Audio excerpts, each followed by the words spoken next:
right. Hey, good evening, everybody, and welcome to the Poison Pen Bookstore. It's always good to see everybody come out. Tonight's a very special night. This is the official kind of book launch fiesta for Isabella Maldonado's third book, Death Blow. So please give her a nice warm and she brought that beautiful cake. I'm not sure if you guys saw it. And the design. Where's the designer of that cake?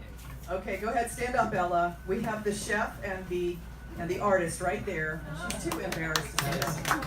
Gorgeous. The work of you. Yeah. And so it should be a real fun night. We've got prizes. We've got all kinds of things. So when you buy a copy of the new book, we give you a numbered ticket, and that'll put you in a drawing for various items. But gosh, where to begin? How many people have read the first two books? Okay, so you don't need to do the full kind of catch up. Tell us what Miranda gets into in this third book. Can you give us without spoiling too much? Without too many spoilers. The third book is the much awaited, much anticipated showdown between Miranda and Daria. And everybody was waiting for that. You know, a truly and this is actually again appropriate because this is the International Day of the Woman. And so, you know, I got to really sink my teeth into writing a truly evil female villain for a change and, you know, to go up against my female protagonist. So that was fun. Do you see her as evil? Actually, I see her as deeply flawed, and she has become warped and twisted. I'm talking about Daria, not my protagonist, but the villain in this piece. But yeah, I see her as someone who became what she was kind of twisted into. And that's what I see with her. Now, over the course of these three books, as you all know, it's kind of a very complex sort of cartel family. The Villalobos, is that what you said? And it's funny, we had Don Winslow here a couple of weeks ago, maybe just a week ago, and he has this new book out called The Border, and of course that deals epic. We're talking about, kind of translating these stories of these cartel families into fiction. It's like, what? It's all there. It's like the Game of Thrones. You got, patricide, fratricide, everything. Where did you kind of go for some of your research when you were coming up with this cartel family? Well, I did do a lot of research. Obviously, with law enforcement connections, able to use those to really do some in-depth research about what really does go on with some of these crime families. And what's kind of interesting is that a lot of them in some ways are throwbacks to what you would see with the Italian families, the Cosa Nostra and everything that you would find back in the day, like maybe New Jersey, umpteen years ago. But now this is like a new version of it. And like some of those other crime families, they also are diversified.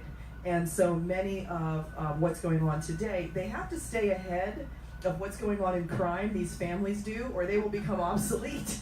I know it sounds kind of crazy, but so, you look at the opioid epidemic, and they are now getting involved with the opioid epidemic, and they're doing things like getting pills manufactured from China and having those shipped over. And I mean, it really becomes like this multinational organized crime syndicate, situation. And I couldn't go into all of that detail, but I did put a lot of detail in there to sort of make you understand that this is not just somebody slinging dope on the street corner. I mean, this is way beyond that.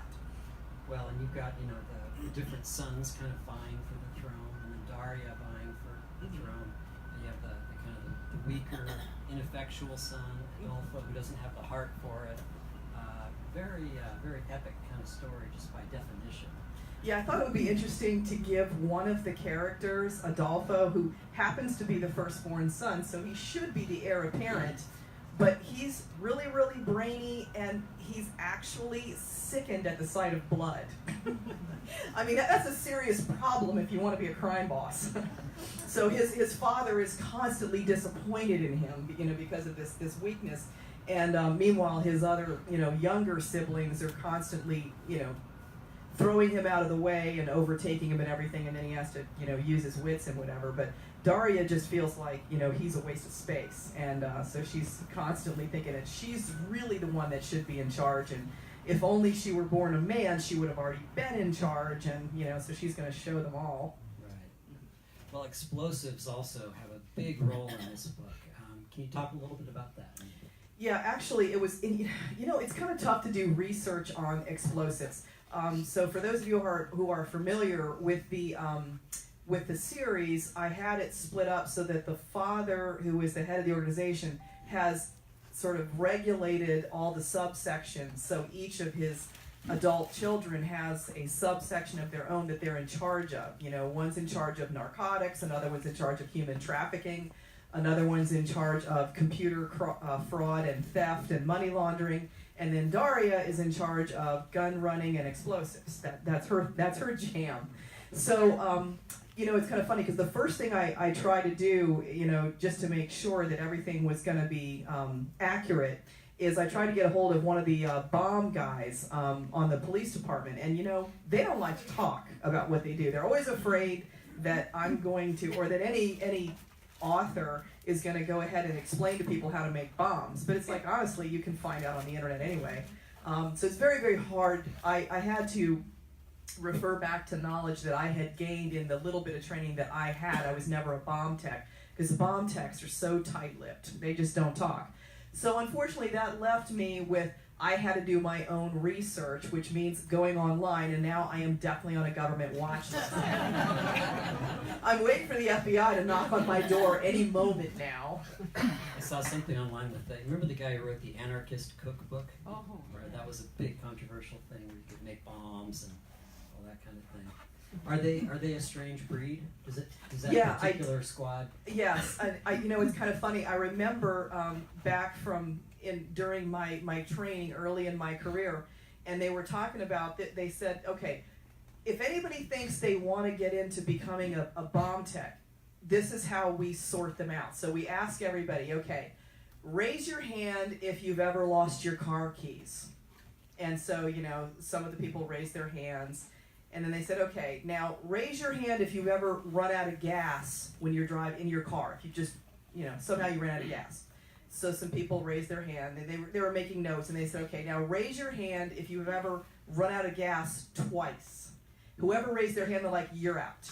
And if you don't have a hand to raise, That's right. You're definitely out. That's right. And they would also say you can tell a really good bomb tech if they have all their digits at the end of their career when they retire.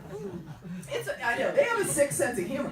But think about what they have to do. I mean, it's like, it takes a special person. I mean, like nerves of steel to be able to do that, So what's going on with Veranda in this book? She's got a lot.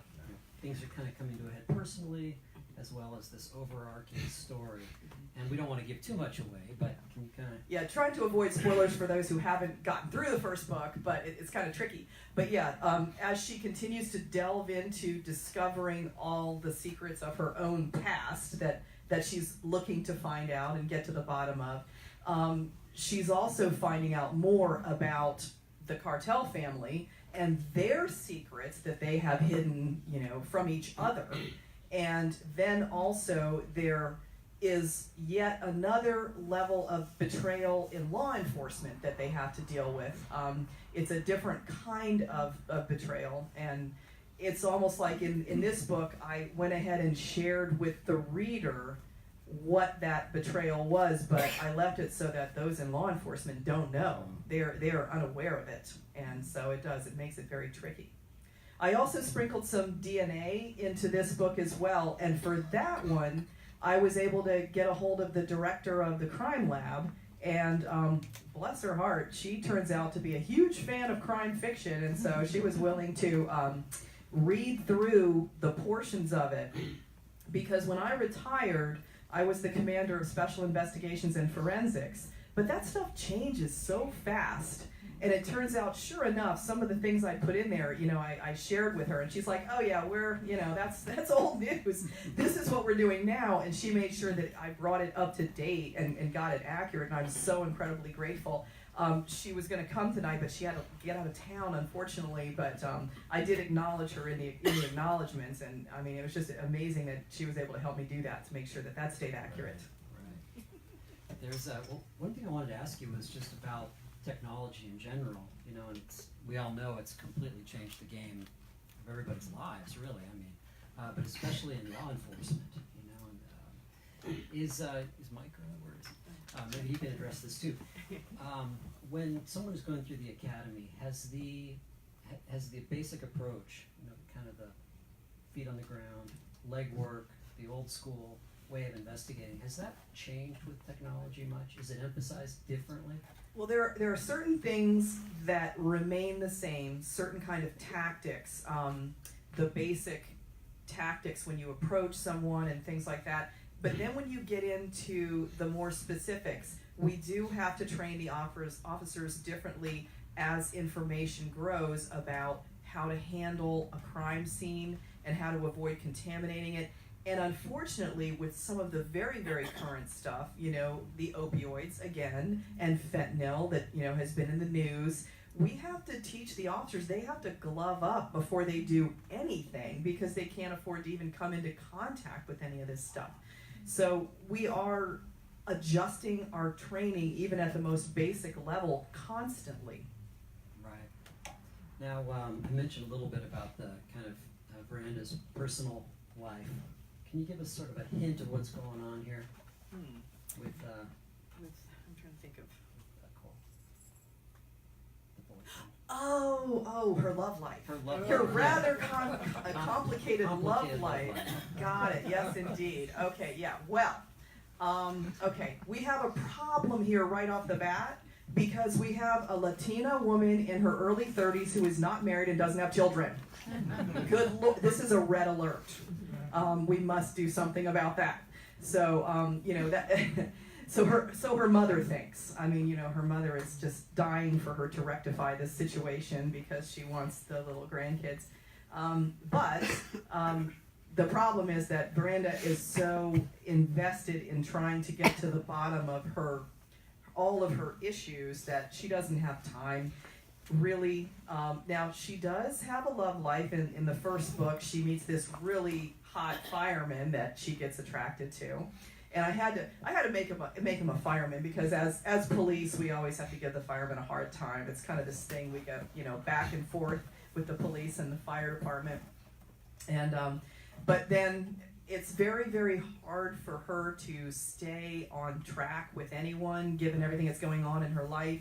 And then, of course, there's her supervisor, Lieutenant Diaz, who, is very, very hard on her. But I think that there's a suspicion that maybe he secretly has feelings for her, and that's why he's so hard on her, and he's jealous, and that's a whole problem.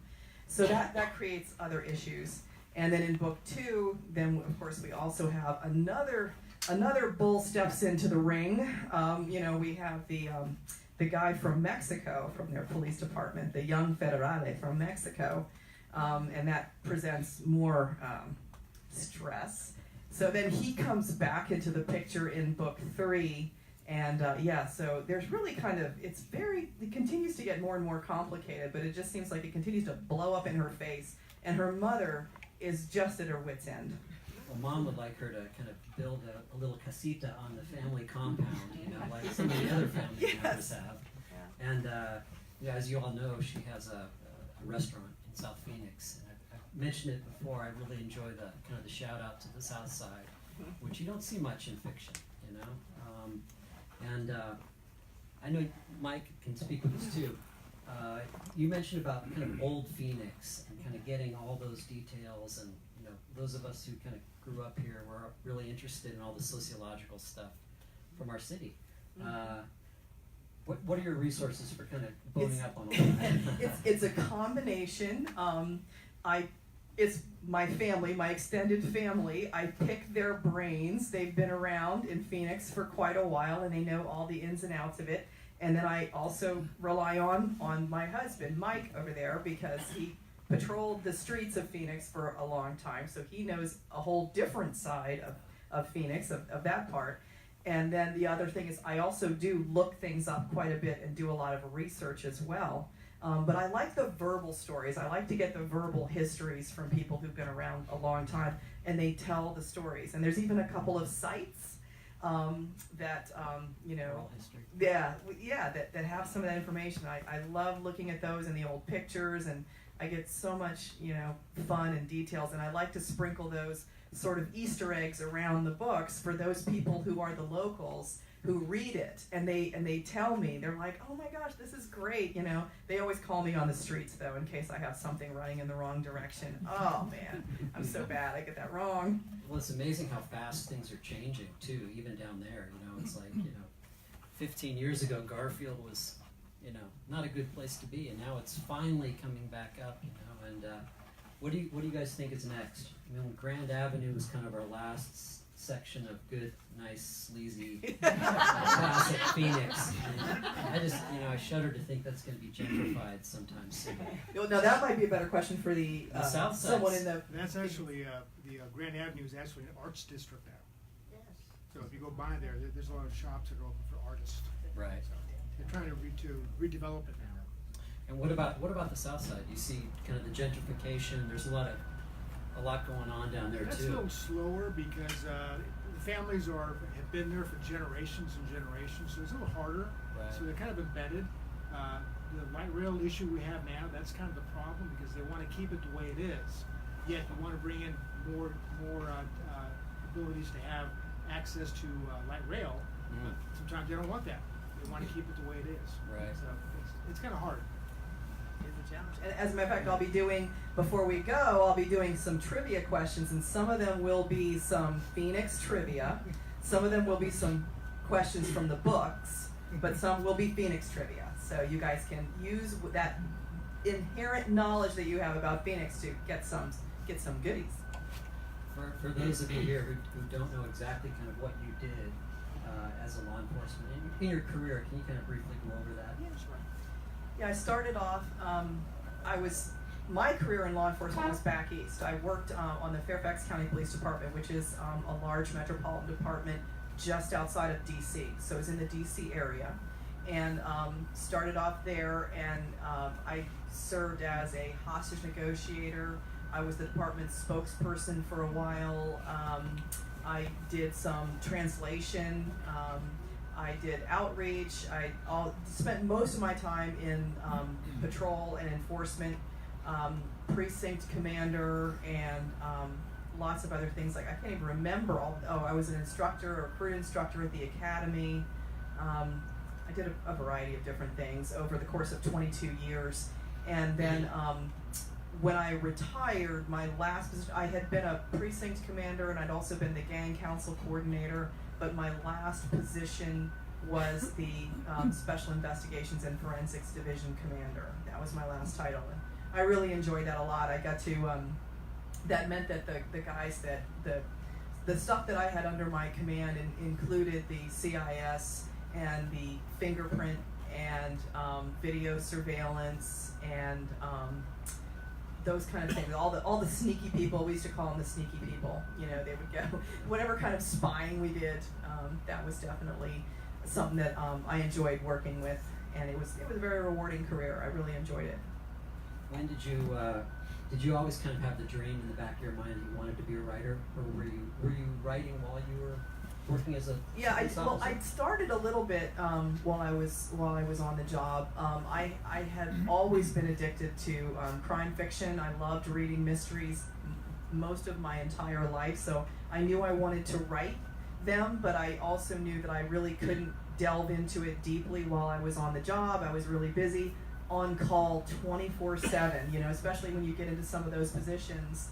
I was always on call, and my schedule was nuts, and I was working as much as 80 hours a week sometimes, depending on what was going on.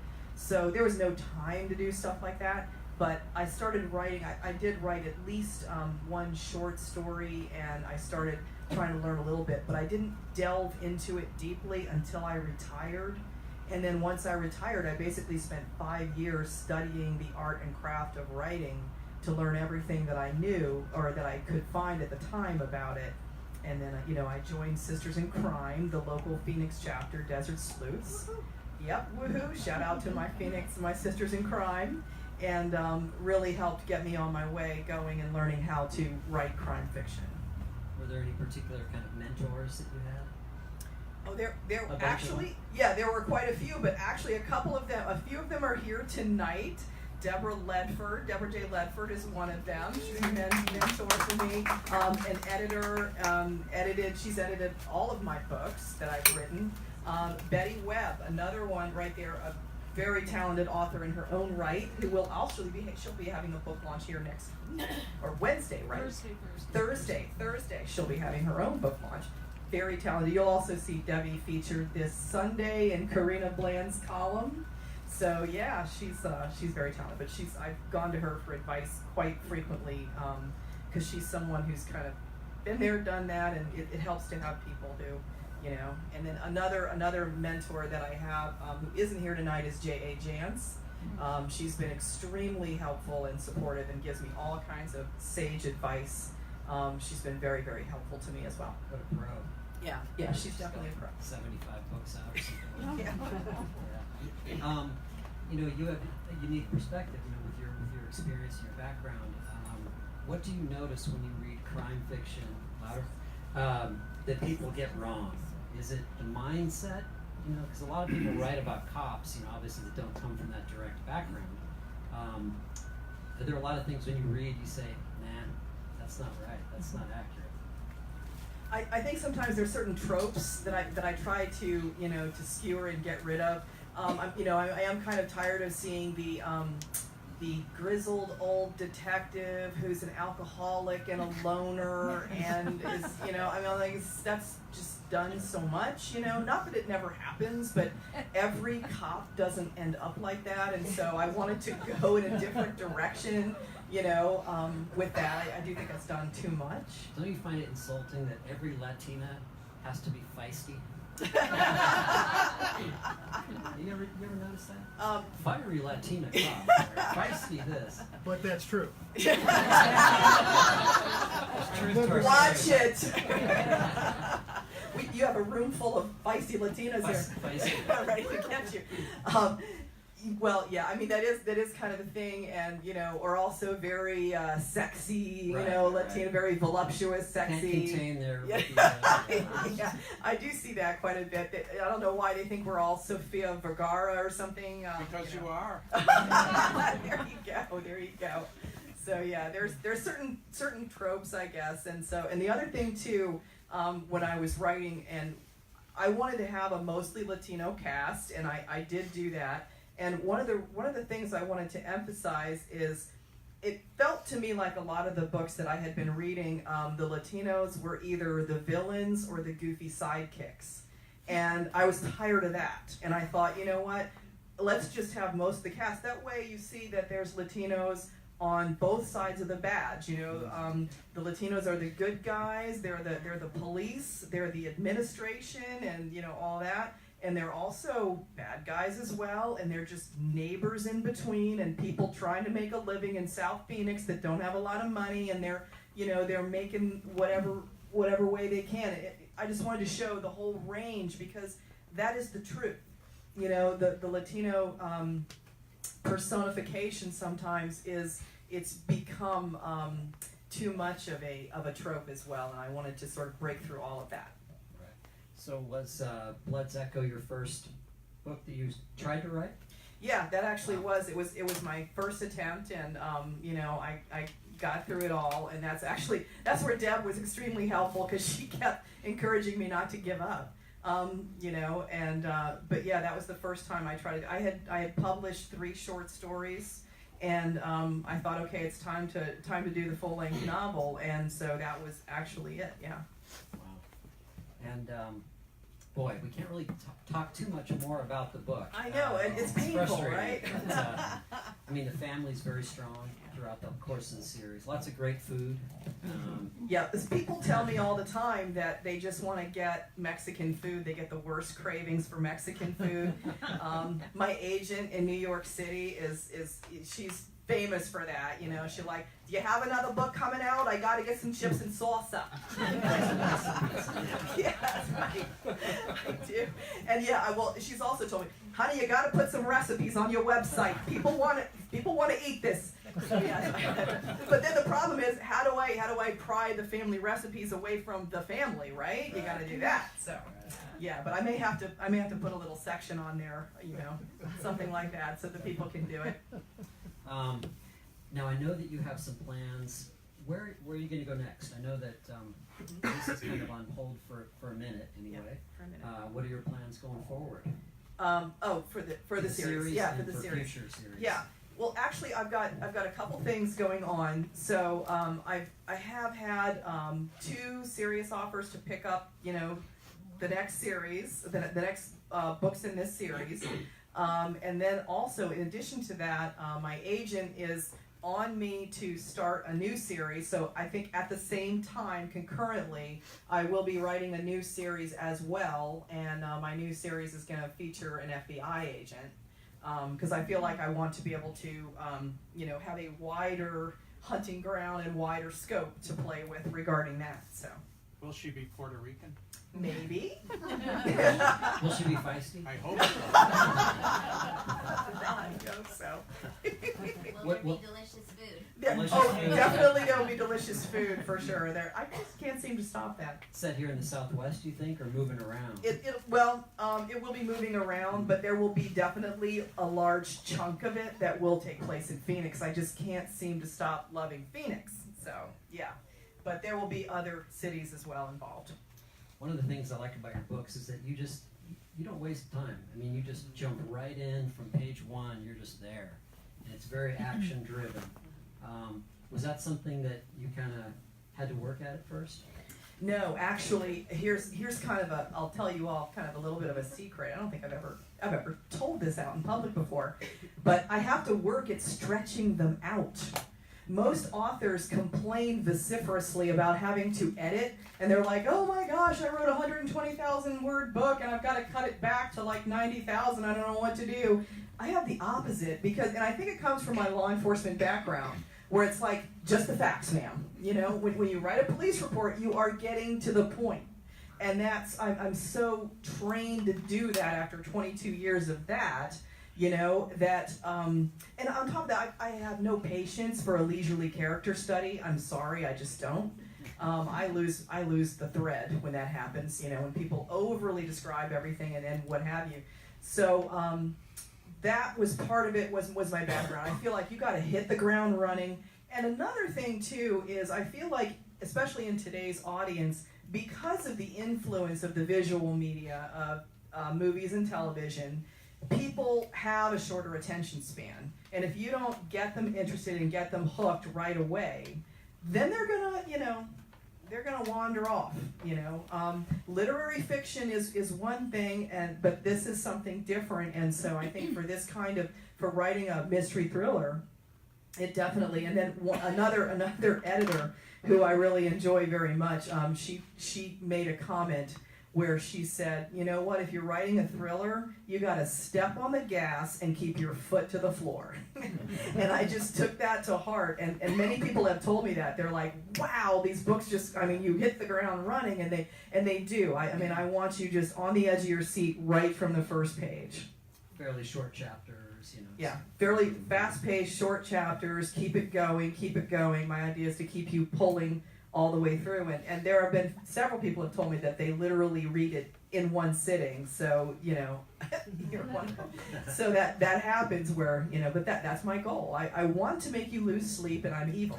Well, speaking of evil, I'll give one spoiler. There is a particular kind of not torture device, but torture element in the book. Or did you come across any place kind of like that, or was that purely a product of your imagination? There's a particular pit in this new book that you'll read about, which is a lot of fun. Yeah. No, that is really out of my dark, twisted imagination. No, I never saw anything like that. Thank goodness. But I will have you say, I will tell you that don't worry. Most of the worst of the violence takes place off stage. But some of it you do see. So again, it gets a little messy here and there, but I try not to make it gratuitous. That's another thing that I'm really big on, is that the violence isn't gratuitous. Is that especially with this series, every kind of punishment or execution that is carried out by the cartel is done with a specific reason, and it's done where all of the characters involved are selected. The victim, the person who's chosen to carry out the sentence, the person who does the sentence, and then the person who cleans up afterwards. I mean, everything is all orchestrated in this person's mind, in the leader's mind, Hector Villalobos. And so, I stay true to that. And the idea is that it's, because I don't believe in gratuitous violence, so I try not to make it that way at all. Well, I mean, as we all know from reading about just the newspapers, I mean, just the medieval dramatic stagings of some of their executions. I mean, you read about that all the time. Yeah, and some of the stuff that they actually do is stuff I wouldn't even write about. It's just too hideous, so I don't. Yeah. Right. Well, should we open it up to some questions, or do you want to? Well, yeah, we can do a few questions maybe, and then we'll do the quiz. We'll start with some of the giveaways and goodies. But first, are there any questions? Yes. I wanted to ask, like, being a cop yourself, what are the best tools of the trade that you would need, and what did you use to inspire your character in the books? Tools of the trade meaning like self-defense weapons and stuff? More like intuition or like a sense of personality. Ah, yes, very, very good. One of the things that I really delve into and I really enjoyed, and I write about this pretty extensively in each book, is the training that we have in reading people, in interview, interrogation, learning how to tell when someone's lying to you, and also being able to try to anticipate what someone else does, and also to watch their hands and their bodies. One of the things you learn when you're going through police training is that people yap, but you watch what they do, and especially their hands, because their hands will kill you, not their words. And so sometimes, I mean, I've had the experience of having people, when I was in patrol, get up in my face screaming at me, but it was the idea of sort of mentally being able to take a step back and see what is it they do. Are they making a move? And sometimes they bark, but they're not going to bite. Other times, it's the quiet one that's getting ready to make the move on you that's over here while this one's yapping at you. So the ability where you sort of learn how to read people, how to read a room when you walk into a room, to try to assess. You do a constant threat assessment. The only problem, though, is that after many, many, many years of doing this, you almost get a little bit of a kind of a PTSD thing going on, where you're sometimes, my husband laughs at me all the time. He'll walk in the room and I'll jump out of my skin because I don't realize that he's come into the room. It is almost like you feel like you're constantly on high alert. So there's a little bit of a price to pay for that. Awesome. Do you find that you overly analyze every situation? You're Yes. like always looking at the exit I do. route and, I do. I do. I overanalyze every situation, both physically, but also I look at people very carefully, and did they lift their eyebrow when they were saying that? Did the pitch of their voice drop when they were? I'm trying to tell what exactly. How were they saying it? What does that mean? Now, are there some? I'm sure there are some classic tells. You said, when someone's lying, like absent-minded. Yeah. It's something that a lot of different people will do. Do you learn some of those techniques? Yeah, you do, but you're also taught that it's not foolproof. I mean, it's Right. supposed to be, when you look up and to the left, you're constructing or whatever. It's not 100% foolproof because some people are just twitchy and they just do weird things. So you're never supposed to make it. There was that show, Lie to Me, I think it was, where the guy was supposed to be able to read everybody's face all the time. Their micro expressions is the term that they use for that. But it is not 100% foolproof. But there are some things that are just about universal. And when I went through my training for that, what they did, you guys are going to love this, to help train us, they showed us videos of politicians lying. I'm not kidding. Oh my gosh. And the best was like Bill Clinton with the Monica Lewinsky thing. Oh man, it was, it's okay to say it, because whatever you think about Bill Clinton one way or the other, we all have learned now since that he was lying when he denied having an affair with Monica Lewinsky, so we knew. But what was interesting was watching though, and the instructor would be like, now watch when he does this and watch when he does that. And I have to admit, before I was trained in this, I was fooled by him, during his initial denials. Remember how vehement they were and passionate? And I thought, wow. But after being trained, you could actually see some of the little tells and giveaways that he could not, even though he was delivering the most passionate denials. Politicians are endlessly fascinating studies in these kind of things. Yeah, absolutely. Anybody else? Over the course of the 3 books, it's amazing to me Miranda's head hasn't exploded yet. Yeah. But that said, in real life, if a police officer had gone through some of these traumas that she has gone through, wouldn't that person be removed from duty and have to see a counselor to make sure that because I mean she's had some unbelievable. Yeah, they do have, they have a psych evaluation is what it's called, and they test you for what is referred to as fitness for duty. That is the term that's used. So an officer like that would be evaluated, and they would have to have a fitness for duty. But, they could certainly come back and, and be on full duty. But usually they only do that after the person has started to show some kind of trauma or ill effects. I think departments are a lot better now than they used to be. Like back when I first came on, there was very little sensitivity. It was the culture was, hey, suck it up. But now police departments are so much better about paying attention to their officers in need, and also I think we learned a lot from the military because we're a paramilitary organization, being in law enforcement. We learned a lot from the military because of their soldiers and what they go through. And we learned that, there is always a mental, psychological price to be paid when you either see trauma or experience trauma or have a near-death experience or are forced to take a life.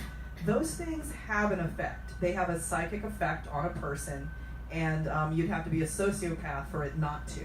So we pay a lot better attention to our officers than we used to, but it's still not perfect. But by the same token, I think I asked you this last time, don't you there's a certain amount of compartmentalizing. Oh yeah. It's like, all right, well, I saw this horrific thing today, but there's dinner to be, we have to get together and have dinner. How do you manage that? Some of it is the twisted cop humor. Yeah. I mean, that is a huge release valve, where you tell these unbelievable jokes that I could never repeat because they're horrible. They would be perceived as horribly insensitive, but that is part of the stress relief. I understand that emergency room nurses do the same thing, doctors can do the same thing, firefighters do the same thing.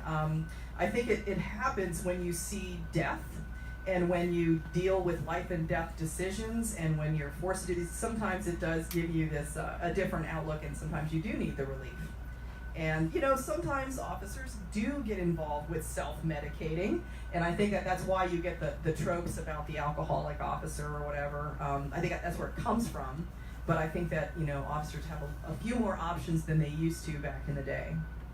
Now, have you noticed, like any other kind of group of human beings, there's always going to be the bad apple in the bunch, Is the force pretty good about weeding out some people that obviously shouldn't be there?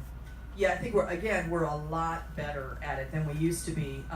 Especially, you see everything going on in the news today, and you see that officers are being held accountable in ways that they never were before. And part of it is with the body cams. You can actually see what happened. Before, you would have to read the officer's report about what happened and try to make your best decision. As a captain in that job, I used to have to be one who handed out the discipline, and I would read the reports and I would see what the investigation revealed, and I would have to try to make my best decision about what to do. Anything from recommending that somebody get fired to all the way down to just a written reprimand or a counseling, and there were the other avenue, the criminal prosecution, which also happens.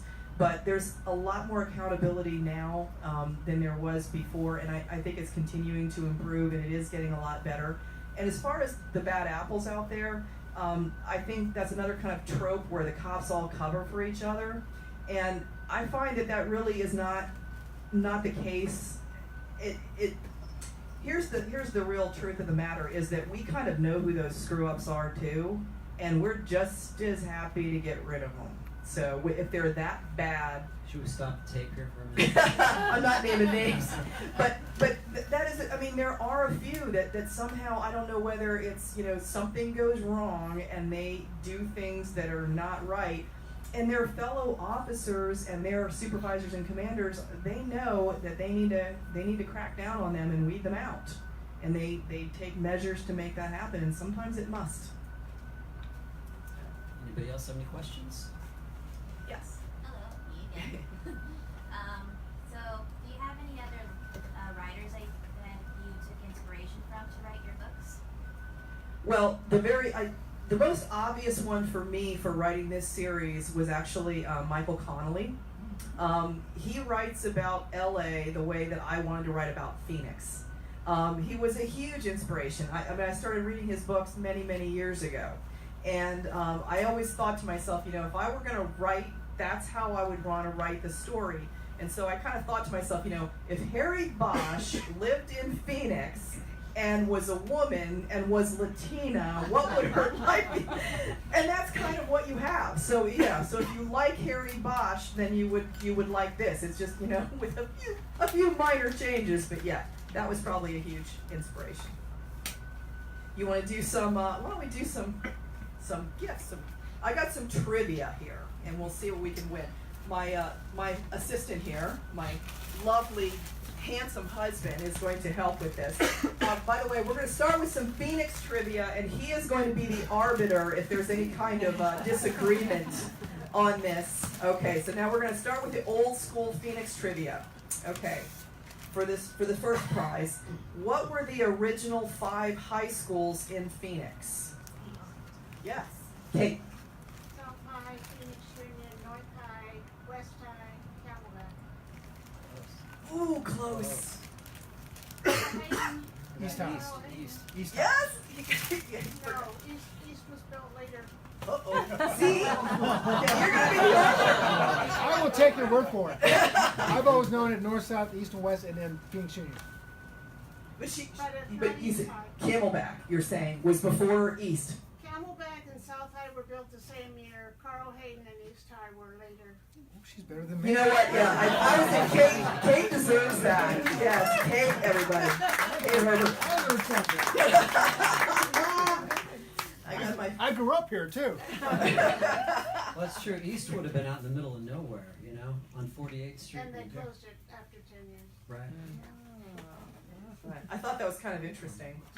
Okay, all right. All right, so, what else we got here? now here's another one. Yeah. No more backs for you. I'll donate it. Okay. Yeah, she's gonna get it right though. I tell you what. Okay, where back in the day, where would the kids go cruising on a Saturday night? Central. This one. First. That's right. Even raised here. But you knew that. Yes. Ronnie. I don't know. I don't want to ask what you were doing. I got one. Oh, you got one. Okay. Where was the Calderon Ballroom? Central and before you hit the river bottom. No, that was Riverside. Riverside. That's Riverside. Oh, That was your hunting place. I was just stopping ground. 16th Street. 16th Street. 16th you're Street right. in Buckeye. Yes. Is that right? Or was it 24th? 16th? I think 16. 16th and Buckeye. Okay. All right. 16th and Buckeye. We'll take that. Very good. I love it. Feel free. Okay. It wasn't me that went. Admit nothing. I think the statute of limitations is probably off on anything you might have done. All right, now where was Bob's Big Boy? Thomas Central and Central. Thomas. Yes, it's Kate again. Kate donated. She has to donate. She hasn't donated. I'm donating. Kate, why don't you ask a question and then someone gets it. Well, you know what? That's a good idea, Kate. You ask a question, then you can give it to whoever gets it. How about that? Goodness, Kate's amazing. All right, Kate's a native. she is. Yes. And they grew up south of the river, which Oh. was the real South Beach. The real South. Okay, all right then. Because we were county. Where, and it's still there today, where is the original Barrio Queen restaurant? Oh. The first, It's on 16th Street. but where? Like 16th and 16th Street McDowell. and Thomas. That's Yes. right. Mrs. Stephen Thomas. Oh my gosh. We're gonna keep lower money. People. I cruise, what can I say? Donate. Donate again. Okay. All right. Okay. Where is the Phoenix Police Department crime lab located? Like, give me the corner. 7th Street in 7th Avenue, Washington. She's killing me, man. Someone said something here. Well, he said 7th and Jefferson, I think, but that's Well, naturally, on the kitty corner, it's the whole Jefferson, Washington. It's the entire block. So, you said Jefferson? yeah. No, I said Washington. Somebody said Jefferson there. Oh. Did Robbie say it? Okay. Who said it? She's got two already. Get it from her later. Okay. All right. This is something dear to my heart. This is a ornament for police for a Christmas tree coming up. Okay, I'm gonna do a really hard one then for that. Okay. All right. Let me do. Okay. This one's gonna be from the book. Okay. This is gonna be trivia from the book, but it also has to do with what's in Phoenix. Okay. So from book 1, where do Veranda and Sam have coffee in book 1? There's a Starbucks.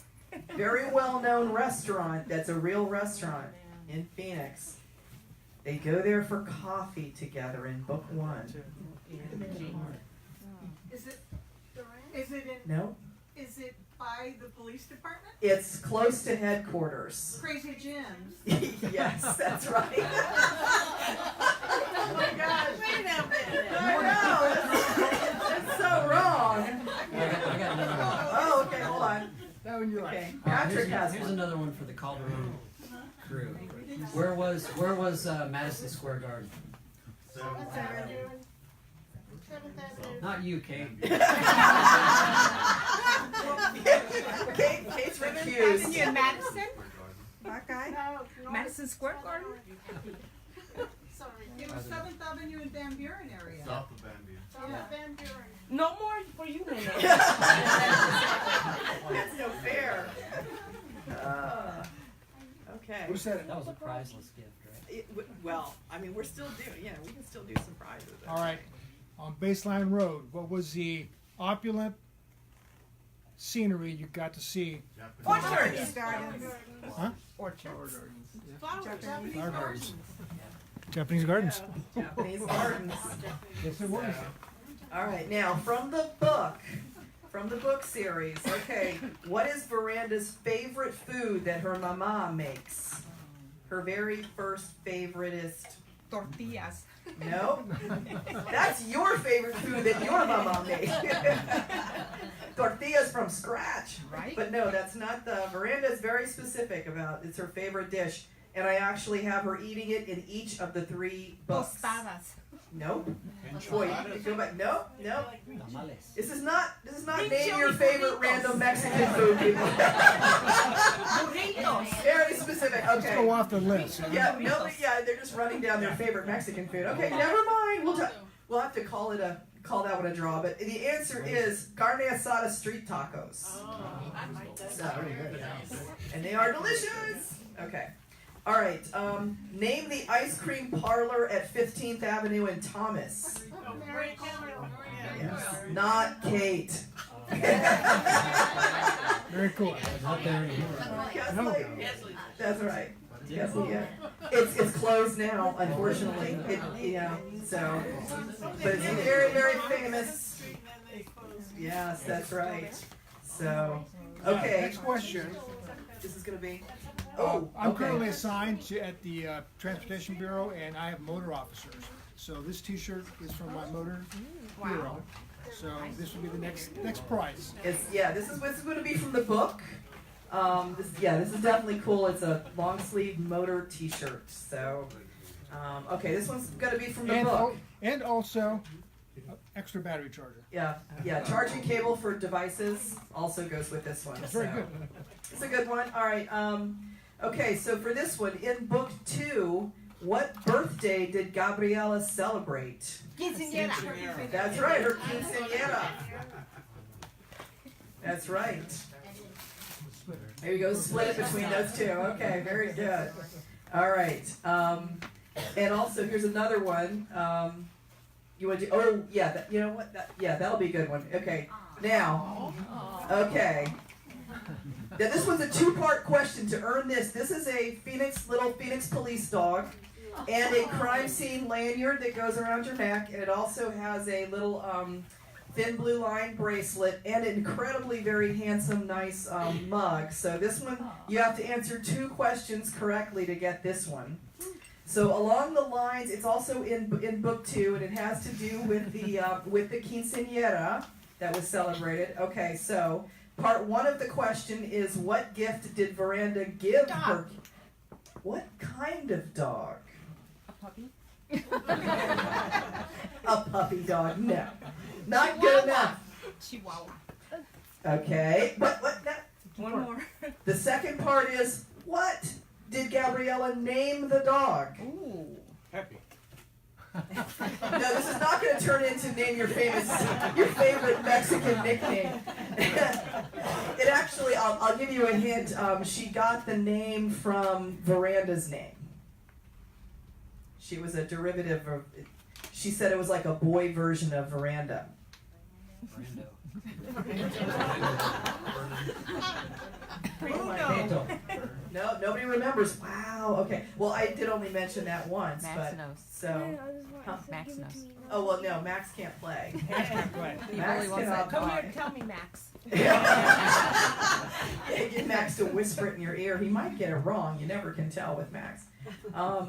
So okay. So far we got. I guess you got the Chihuahua, but that's it. I will just go ahead and tell you that she named the dog Randy, short for Veranda.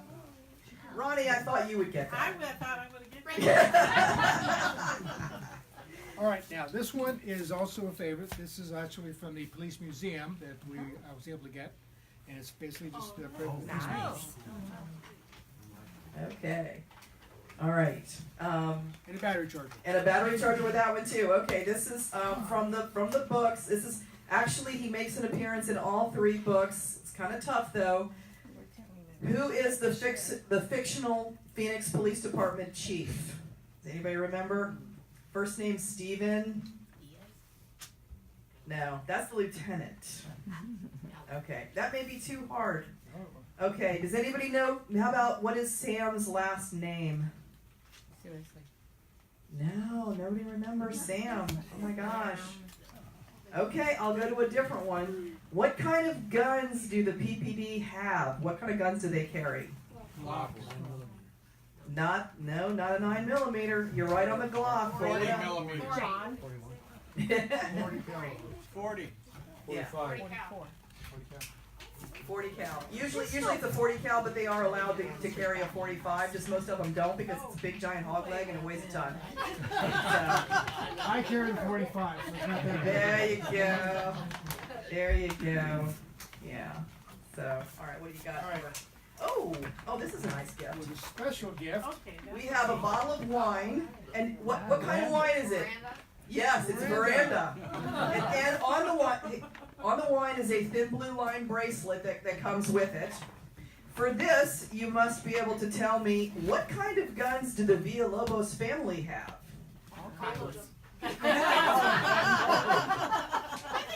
I love it. Check 9s. No.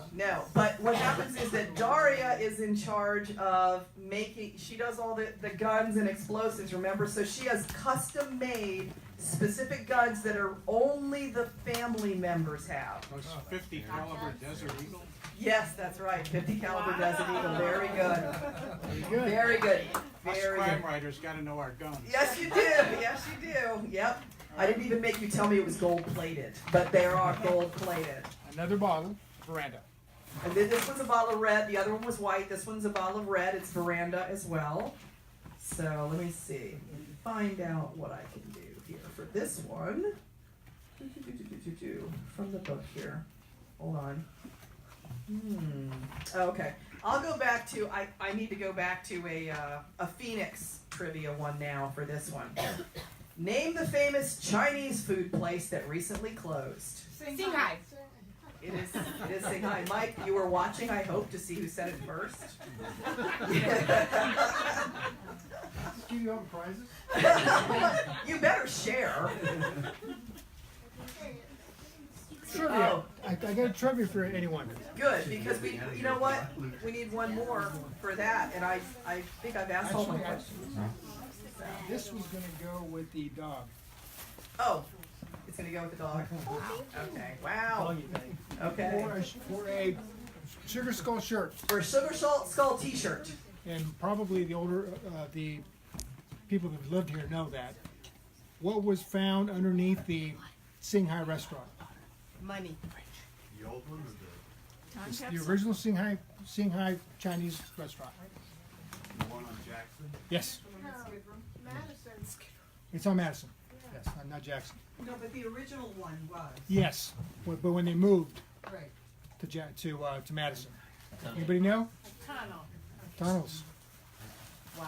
Actually, in the early 20s, 30s, the Chinese migrants actually were hidden in there. And we when they excavate in downtown Phoenix, they're finding these tunnels with the artifacts of Chinese that lived, that went back and forth in there. So, trivia. What There's size do some you wear? good Phoenix trivia. What size do you wear? Just grab it. Or you know what, Ronnie, when you Well, I'm so sorry. just come over and grab when you're done. Come over and grab a shirt. Pick your size. We have a variety of sizes, so you can pick your shirt out. I apologize. I've been on the department for 36 years. I'm getting absent-minded. What are you thinking? Okay, so those are all the questions I have. But if you want to do any more for some, Where is the Phoenix Police Academy? I think you have to do better than that. Better than that. In Phoenix. Get a shirt. South Mountain. Nobody know? Place of South Mountain. Or used to be there. There's an area. Trivia, it's the 7th Avenue Dobbins. South Mountain Avenue is actually. You get a T-shirt. I make 'em. That's right. Yeah, I got one. Where is Carolina's restaurant? Ooh, that's a good one. Avenue, Mojave. Mojave and 12th Street. And they have one on 32nd Street and Cactus. You're done. You're done. You and Kate, maybe we should actually Anna, subdivide the Nanette, and Facebook Kate. audience Okay. by Facebook.